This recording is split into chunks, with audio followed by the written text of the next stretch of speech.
గత కొద్ది రోజులుగా మనం తెలంగాణ రాజకీయాలను పరిశీలిస్తే బీఆర్ఎస్ పార్టీని ఏ విధంగా అంతం చేయాలి, రాబోయే తరానికి నాయకుడైనటువంటి కేటీఆర్‌ని ఏ విధంగా అబాస్పాలు చేయాలి, ఏ విధంగా వ్యక్తిత్వ హననం చేయాలనే ఏకైక ఉద్దేశంతోనే ఆంధ్ర మీడియా గాని, ఆహ్, ఆంధ్ర నాయకులు వ్యవహరిస్తున్న తీరు గాని, తెలంగాణ కాంగ్రెస్ నాయకులు మాట్లాడుతున్న విధానాన్ని చూస్తే మనకు స్పష్టంగా అర్థమవుతుంది. ఎందుకంటే గత కొద్ది రోజుల నుంచి బీజేపీ పార్టీలో బీఆర్ఎస్ విలీనమవుతుంది.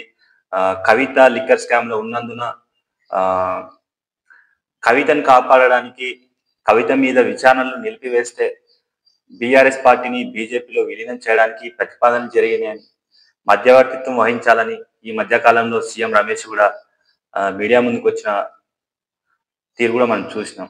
అంతేకాకుండా సరిగా గత సంవత్సరం క్రితం ఆర్టీవీలో రవిప్రకాష్ బీజేపీలో బీఆర్ఎస్ పార్టీ విలీనం అవుతుందంటూ ఆయన దగ్గర ఏదో ఎవిడెన్స్ ఉన్నంత లెవెల్‌లో ఆ కథనాన్ని ప్రసారం చేసిండు. ఆ రోజుల్లోనే బీఆర్ఎస్ పార్టీ కూడా కేటీఆర్ గాని, హరీష్ రావు గాని ఖండించడం జరిగింది.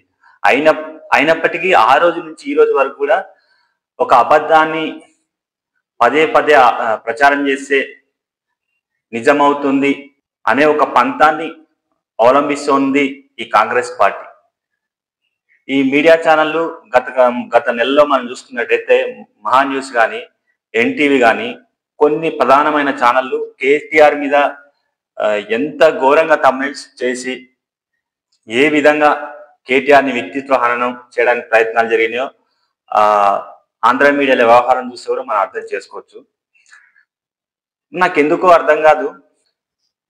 ఎన్నో ఏళ్ల చరిత్ర ఉన్నటువంటి బీఆర్ఎస్ పార్టీ గ్రామాన పటిష్టమైన నాయకులు, కార్యకర్తలు, ప్రజాప్రతినిధులు, వందలాది మంది ఎమ్మెల్సీలను, మంత్రుల్ని, ఎమ్మెల్యేలను నామినేటెడ్ పోస్టులు ఇచ్చి నాయకులను తయారు చేసుకున్న బీఆర్ఎస్ పార్టీకి ఒక చిన్న కవిత కేసు ఉంటే ఉండొచ్చు. అది నిజమెంతో అబద్ధమెంతో తర్వాత కోర్టులు తెలుస్తాయి. అది ఒక సబ్జెక్టు కూడా కాదు.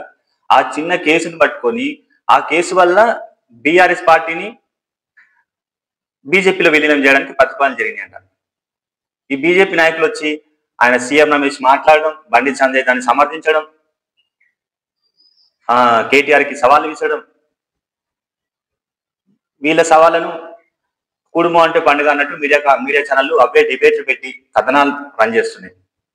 అంటే ఏది ఏమైనప్పటికీ తెలంగాణలో బీఆర్ఎస్ పార్టీ ఉంటే మా నూకలు చెల్లవు అనేది ఈ ఆంధ్ర నాయకుల తీరు కానీ, ఆంధ్ర మీడియా ఛానళ్ళు, ఈ చంద్రబాబు నాయుడు యొక్క కొంతమంది భజన బ్యాచ్ ఉంటుంది.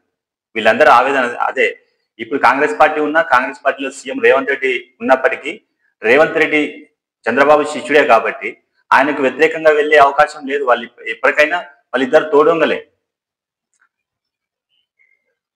ఇప్పుడు బీఆర్ఎస్ పార్టీ ఎవరు లేని టైంలోనే 2014లోనే ఒంటరిగా పోటీ చేసి అధికారంలోకి వచ్చింది.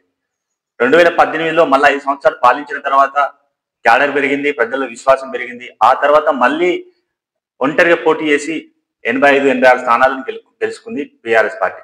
అప్పటి టీఆర్ఎస్ పార్టీ. ఇంత ఉన్నటువంటి బీఆర్ఎస్ పార్టీ ఈ చిన్న విషయానికి బీజేపీ పార్టీలో కలపడానికి పోతారా?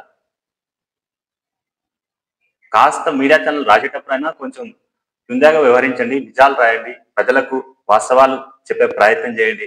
ఏదో మీ ఉద్దేశాలను ప్రజలకు రుద్దే ప్రయత్నాలు మానుకోవాలి. లేకపోతే మాత్రం ఏది ఏమైనప్పటికీ తెలంగాణలో మళ్ళీ బీఆర్ఎస్ పార్టీ వస్తుంది. మీరు తీవ్ర పరిణామాలు ఎదుర్కోక తప్పదు. కాబట్టి కాస్త ఆలోచించి వ్యవహారం చేయండి. Thank you. ధన్యవాదాలు.